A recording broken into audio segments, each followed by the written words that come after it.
Ang banal na buwan ng Ramadan ay malamang natatakbo sa semifinals ng PBA Commissioner's Cup na magbibigay ng karagdagang patong ng pisikal na hamon para sa TNT star import na si Ronde Hollis Jefferson.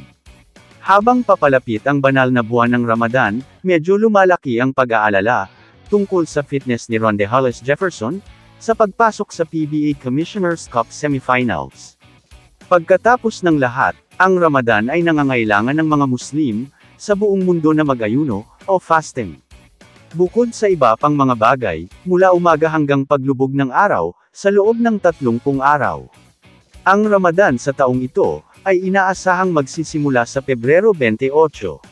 Sa panahong iyon, ang number 2 seed na TNT Tropang Giga ay malamang na nasa semifinals laban sa alinman sa rain or shine o converge. Pero no worries, sabi ng two-time PBA best import. Ang pag-aayuno ay mahirap, sa madaling salita, para sa isang atleta na naglalaro sa pinakamataas na antas ng basketball.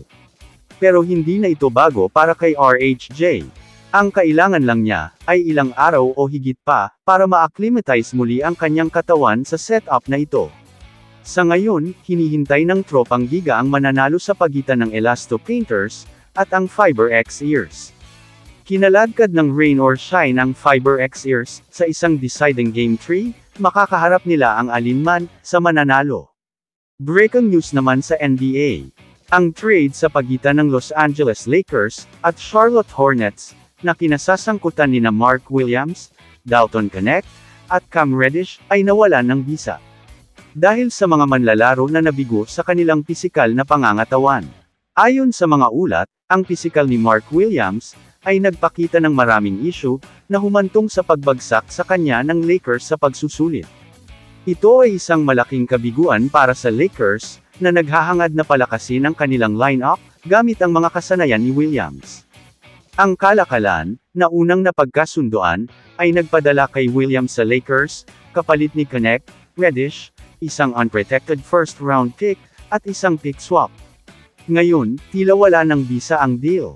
At mananatiling Lakers si Dalton Knecht at Cam Reddish. Kamusta mga idol? Sports Zone PH para sa sports news and update.